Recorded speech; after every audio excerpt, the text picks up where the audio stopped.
Howdy do, all my giraffe-loos. Welcome back to another video. I have at least two phobias. One of them is pretty common and the other one is very specific, but I am going to focus on the more common one in this video and the other one in another video. I have a fear of making phone calls, which is known as telephobia. It is a type of social anxiety, and some of the symptoms of telephobia is avoiding and delaying making phone calls, stressing about embarrassing oneself, and worrying about what to say and bothering other people. I myself have all of these symptoms, and the only thing that I do to cope is to write a script of what to say, and that is basically it. When I am on the phone, I am pacing around my apartment trying to make this phone call, trying not to panic. When I was a kid, I would gladly answer the phone without any problem, and that is still not an issue today. The only time where I made phone calls were to my parents regarding either this or that. When I moved out of my childhood home and into my first apartment, that's when I slowly started realizing that over time, I had this fear of making phone calls. At my first and second job, we regularly had incoming calls regarding questions about our store and what we had. I was fine with these inbound calls because I knew what I was doing and I had all the information I needed. Doing these inbound calls were fine. On occasion, I would have to make phone calls to my doctor and dentist to make appointments, and I still hate and dread doing it because I know it has to be done. During these moments, I would gather up all my courage to make these phone calls, to schedule these appointments, but I still pace around all over the place while I make these appointments. During my third job, however, that is when I realized that something is definitely up with me and making phone calls to people. At the time, I was working at a receptionist position at an eye clinic. Each morning, we had to call to confirm appointments, call to tell individuals that their orders were in, so on and so forth. Each morning before work, I dreaded the phone calls so much that it affected me in a way that I didn't want to go into work because of the phone calls. Eventually, it got to the point where I went to my doctor to get prescribed anxiety medication to help cope with the amount of anxiety of making these phone calls, which didn't really work, and they still don't work, and I got to adjust them somehow. But it was so bad at the time, though I never connected what I was experiencing to telephobia until after I quit that job. One day, my partner had the idea of working at a call center for himself and applied. When he told me about this, I thought it would be an experience I haven't tried before. So 2 days later, I applied to a local call center and I got hired. I went in for my first day, which I believed was going to be an introduction to the company and getting started on 2 weeks of training. But nope! I was wrong.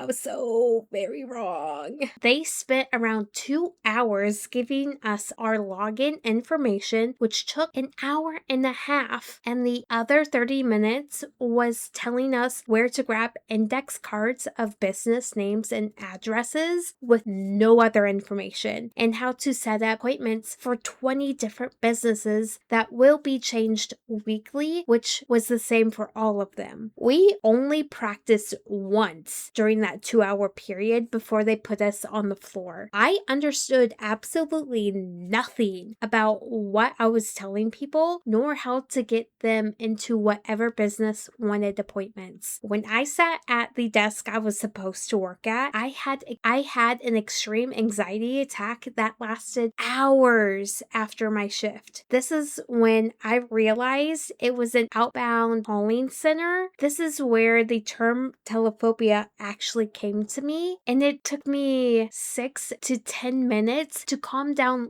long enough to make a single phone call during that shift. I probably made 20 phone calls during that training day because I was struggling to breathe. I was very hyperaware, and at some point, I don't know if this happened during that singular shift or while I was writing the script for this video, but my vision was turning black because of that anxiety. I do remember that I made a singular appointment that day, and I was praised for it. That afternoon, after I got off, I researched the terms for the fear of making phone calls, and Telephobia and other scholarly articles came up with much research about it. When my partner got home that night, I told him my experience and how I may have telephobia. He told me that I needed to call and quit, and he fully supported me even though I dreaded making that phone call. So the next day, I called the call center and quit. I sort of remember the conversation, which went like,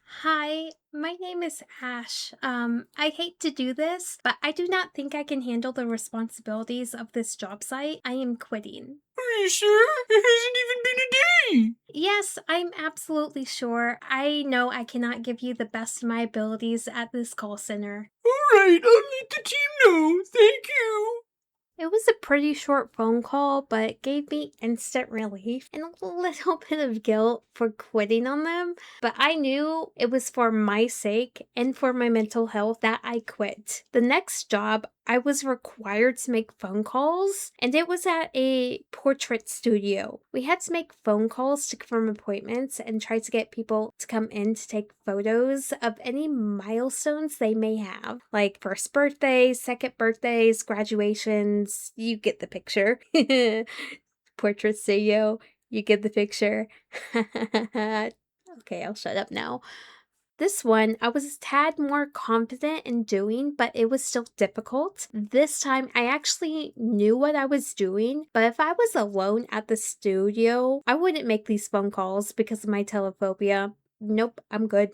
I even told my boss I had telephobia, but he still made me do phone calls. Don't tell my old boss this, but if he wasn't there, I wouldn't make phone calls. If he was there, I was required to make those phone calls because he was with me. Having a person there with me to make phone calls is easier because metaphorically, they can hold my hand while making them. For me, I think it is the fear of people picking up the phone, and I genuinely do not know what to say. If I have a script to follow word for word, then I think I would be fine, but I still won't make those phone calls because of the dread of people picking up. I remember this one time an individual got so very angry at me because I honestly did not know what I was doing and I felt so guilty about it. I'd rather go to voicemail each time and people call me back. If you call me, I will surely answer 99% of the time,